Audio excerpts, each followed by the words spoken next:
Welcome to the Q1 Buck Poll. I'm Tim Hart-Haberl. He's Mike Big Buck Hoffner.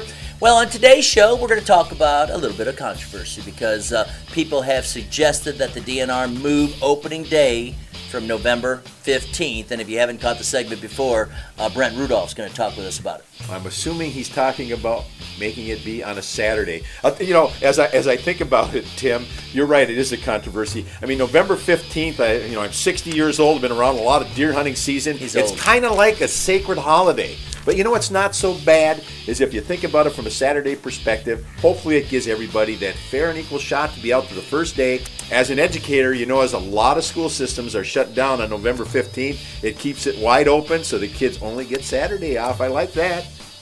I don't know. You don't move Christmas. You're not going to move November 15th. That's my opinion. It's opening day, and by golly, the guns are going to be out. Well, I'm going to go no matter which direction it is, Tim. I'm still going to be out there. All right, we also have venison recipes from Firekeepers Casino and Hotel. The chefs cooked it up. It was fabulous, by the way. Well, I've seen some of the segments on the cooking recipes already, and they are phenomenal. I can't wait to see this one as well. Tony LaPratt is with us. He's also from the Ultimate Land Management and Whitetail Boot Camp. He's going to be talking about, your property, how to keep deer on your land, apples. He's going to talk about all kinds of things. Just pay attention to the details. He'll help you shoot bigger and better deer. We'll talk about parties. I got an interview with a successful hunter, and we got bucks, all kinds of bucks on today's show. It's been great, Tim. The snow is down. Season's wrapped up. I'm ready to rock and roll to the parties. All right. He's Mike Big Buck Hoffner. I'm Tim Hart-Haberl. We've got more coming up. You're watching the Q1 Buck Poll. Firekeepers Casino and Hotel present the Q1 Buck Poll.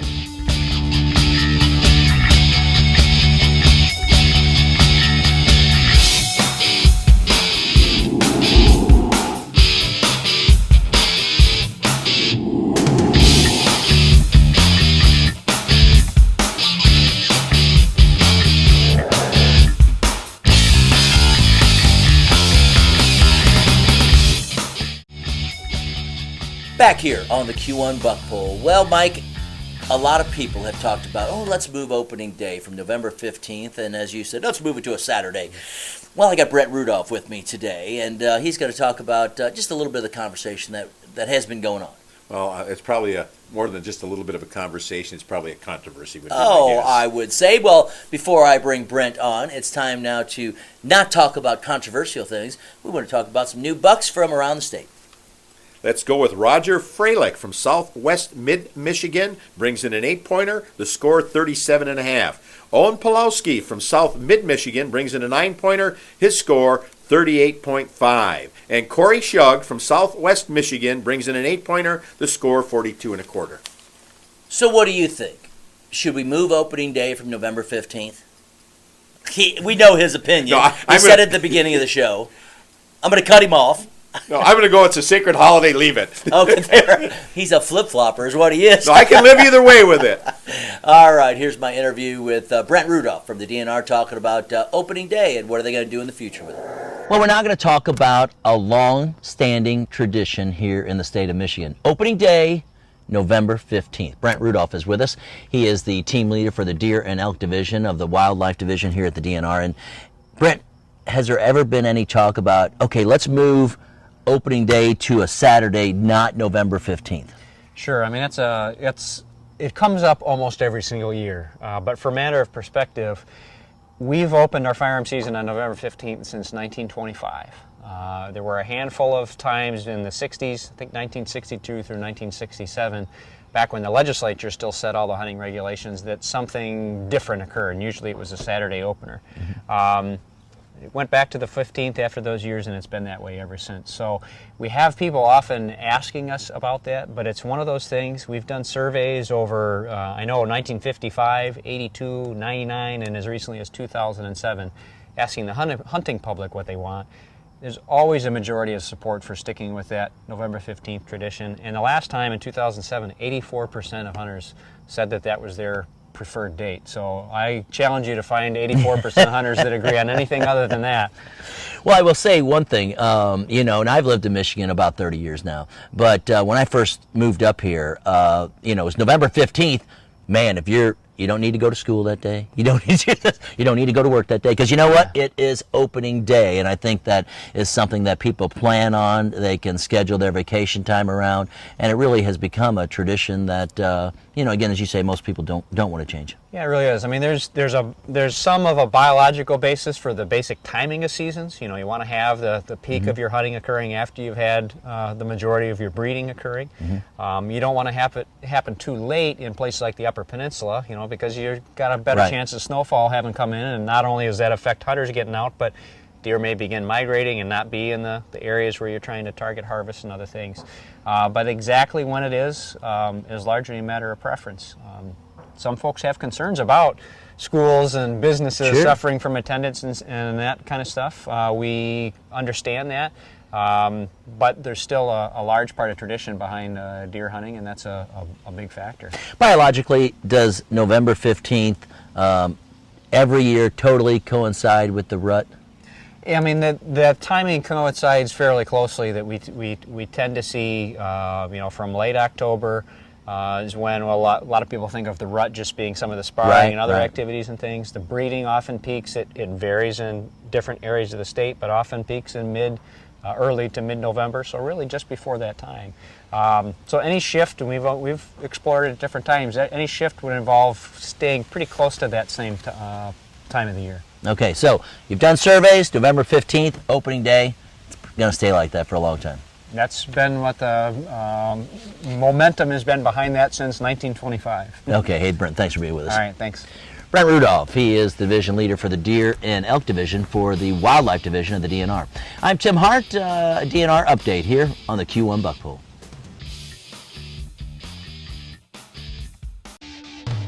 Tim and Mike back here on the Q1 Buck Poll. Go to q1buckpoll.com.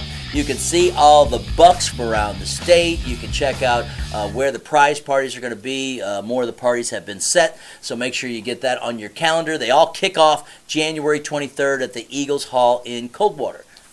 I'm ready. All right, he's ready for some big bucks. What do you got there, Big Buck Hoffner? Okay, we got Ryan Roof from Southwest Michigan with a 6-pointer, the score 42.5. Jessica Henderson up in the thumb with an 8-pointer, the score 37.25. Our next segment, let me just give you one word: delicious.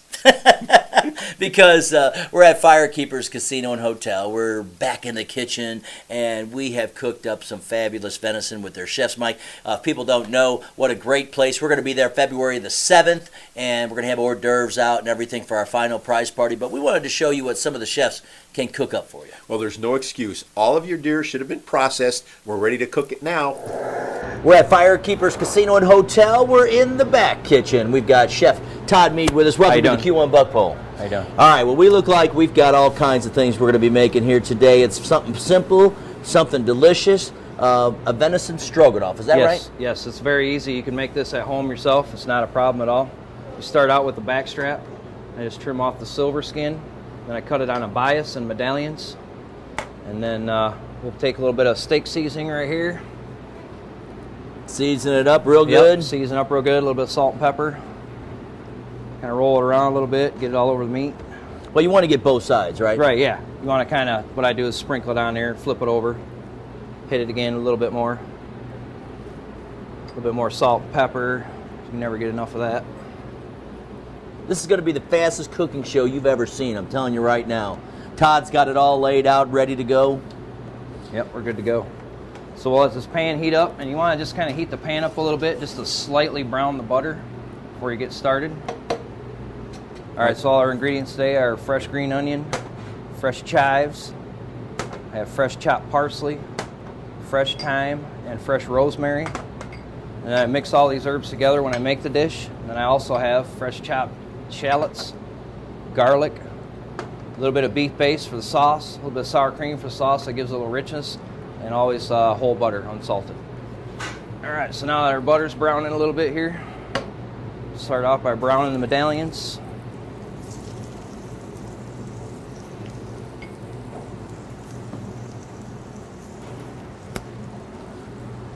So take these medallions, we'll lay them out in here. And this does not take long at all. It's probably going to take about Well, 3 or because 4 minutes. they're a thin sliced, right? They're thin, they're cut on a bias, so it'll be nice and tender. Now, when you talk about cut on a bias, what do you mean? Basically, we take the meat and we'll cut on an angle across the grain. So Okay. that makes it real tender. As opposed to just straight up Straight and down. up and down, right. And then you're not going to cook these very long is what you're talking about, right? No, yeah, like literally probably about 90 seconds. And I'll take my tongs here. Smells good already, I'll Once tell you they that. start to brown, flip them over a little bit like this. One of the things that we've talked about before in a variety of cooking shows is that you don't want to overcook venison. No, that's the worst thing you can do with this stuff because it'll be really dry and tough. This meat here, I'll probably leave it rare to mid-rare. Just want to get that little bit of sear on it.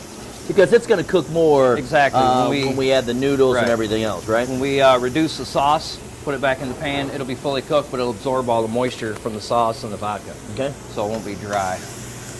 You did hear that word. We got a little vodka that we're using today. Well, that's just going to clean our pan, right? Yeah, that's just for the pan. But it never hurts. No, nothing wrong with it. All right, so now that we got the meat nice and brown, I'll take this, I'll set it right back on this plate. It's not going to hurt anything because we're going all right back in the sauce. You get a nice little sear on the outside. Plenty of seasoning on it.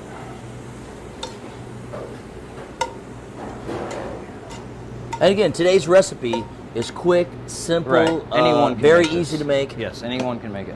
Then we'll start back off again with another pat of butter. I do about a pat and a half here. You can never have too much butter. Never have too much butter. So we'll heat this butter back up, get it rolling again. And then all the herbs I showed you earlier, I have them all mixed up right here. It doesn't hurt a thing. And then once this butter starts to sizzle a little bit. Then we're going to start making our sauce and all that. Exactly. Okay. We'll start with the vegetables first. Let's just get going here for a second. Then I usually start with my onion. A little bit of onion in there. A little bit of green onion. Oops, wrong one here. Green onion right here. And then I take my herb mixture, sprinkle that on there. And what kind of herbs are you using? It's basically chives, thyme, rosemary, and fresh chopped parsley. Okay, so all just kind of mixed All together. mixed together, yeah. Just kind of simplifies it, makes it a little easier. And we'll let that roll for a second. And then once these start to brown a little bit, we'll add the shallots and garlic to it. Now, what kind of flavor will the shallots add to this? Shallots and the garlic, they'll kind of give you an oniony, garlicky kind of flavor to Okay. it. It kind of brings out the herbs. All right. They're kind of two contrasting flavors, really. Get that tossed a little bit. Let those go until they just start to brown a little bit.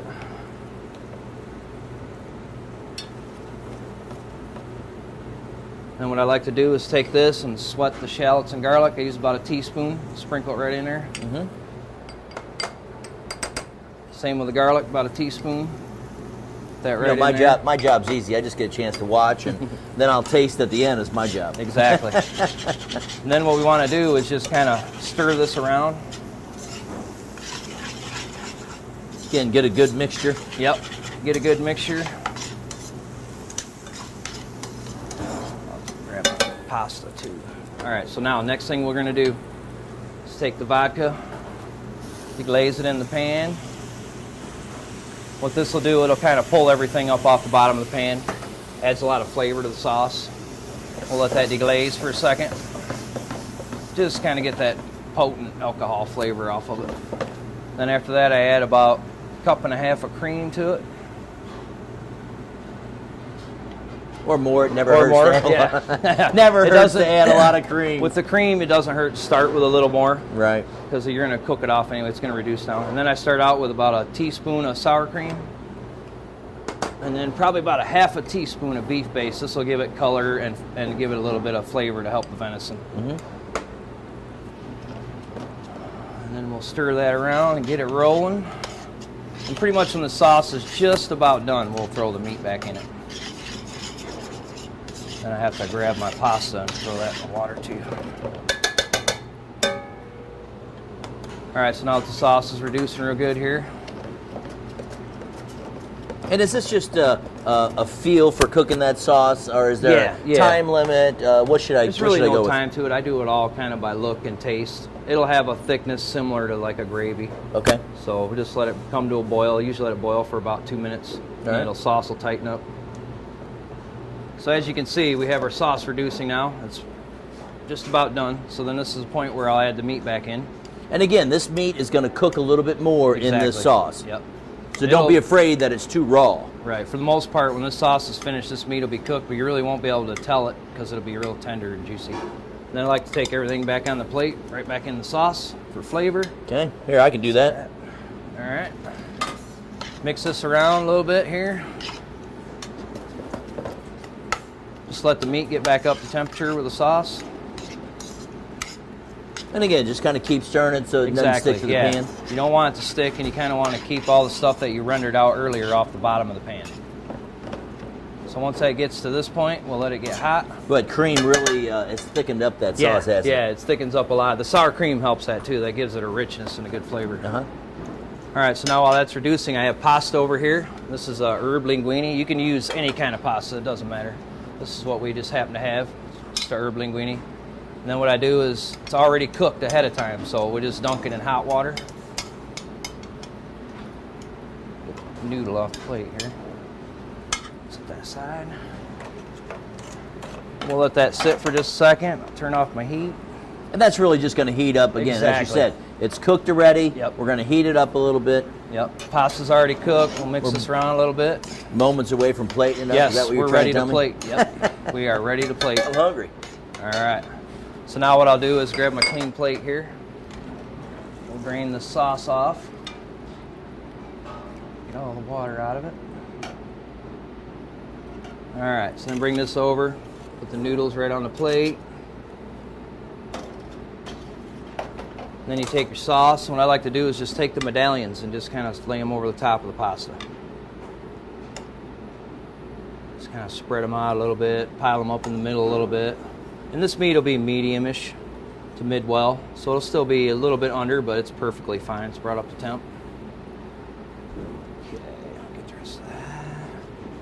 Then what I like to do is just take this sauce and just kind of drizzle it over the top. That's really all there is to it. And you can plate this up family style, or you can do it individually. It does not matter. And that's it right there. Oh, I'm just going to show the camera just a little bit here. Look at that. That is looking delicious. Really good. All right, so we've got it all plated up. Yep. Now it is time. It's time to sample. Here's the fork. You shouldn't need a knife at all for this. Should be real tender. Let's give it a try here. The medallions are very tender, like you talked about. I'm not the greatest pasta eater, I will tell you that. No, I'm not either.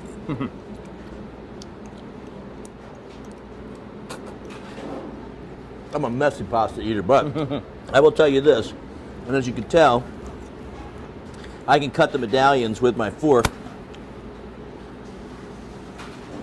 and Very tender. very tender. Yeah. And again, venison stroganoff.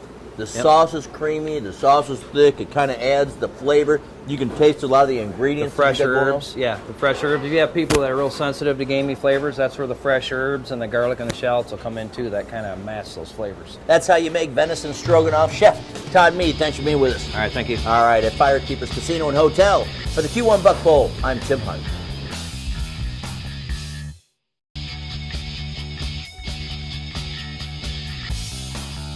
All right. Well, Tony the Pratt is with Ultimate Land Management and the Whitetail Boot Camp, and some of the things that Tony and I talked about over the year has been keeping deer and manipulating them, keeping them on your property.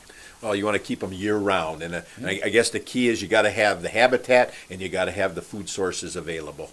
Out in the cold with Tony the Pratt. Here's my interview. Okay, we're with Tony the Pratt, and he has been giving us all kinds of great information all year long.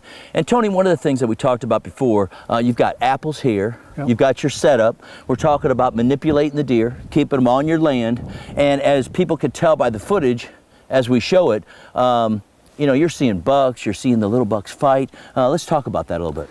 Well, everyone should be evaluating their properties. And you really need to evaluate your property each month. I mean, 12 months a year, you should be asking these questions of your property. What food do I have available for them? Do I have water for them? Do I have the cover they need? How many deer do you have on your property? Are they utilizing your whole property? Another thing you should be talking about is what age structure are you holding? See, most people can barely hold a 1.5 years or a 2.5. Once a buck gets 3.5, he's particular on where he beds. Okay? What you need to do is make sure you have everything he needs. And we're going to get in and talk a little bit about that in just a minute. So like my property, with the footage, I have big bucks coming out in broad daylight.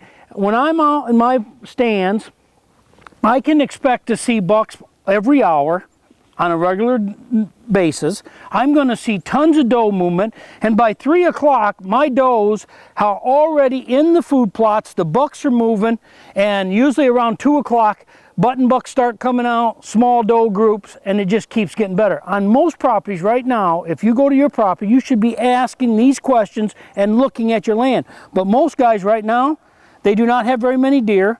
Half their property is not even holding any kind of deer. They ain't got deer bedding. You should be asking, do I have any food for them right now? Most people by December, they have no food left. Well, how are you going to hold deer? And so you will never be a great deer hunter until your property is a great deer hunter. What I mean by that is you can't be successful if your property doesn't offer the right ingredients. And so there's guys out there that are good hunters, but their land does not met their skill. All right, Tony LaPratt with us from Ultimate Land Management and the Whitetail Boot Camp. I should say the Super Whitetail Boot Camp, Yes. which is coming. And Tony, as always, we appreciate you being on the show. Thank you. Big Buck Hoffner. I'm Tim Hart-Haberl, and we're here to talk about parties right now. January 23rd at the Eagles in Coldwater. January 25th at the Country Smokehouse up in Almont. January 30th at the Mosey Inn in Morley. February 7th at Firekeepers Casino and Hotel. That's our final party. And then we're scheduling a couple of our other parties, so stay with us on that. Well, my New Year's resolution was to lose weight. Doesn't sound like we're going to lose it after the holidays. For Mike Big Buck Hoffner, I'm Tim Hart-Haberl. Again, Happy New Year to you and your family. Remember, whenever you're out and about, be safe. Thanks for watching the Q1 Buck. Don't touch it, buddy. Okay. Keep it going. All right, so we got nice cameras. You got a mojo. So we're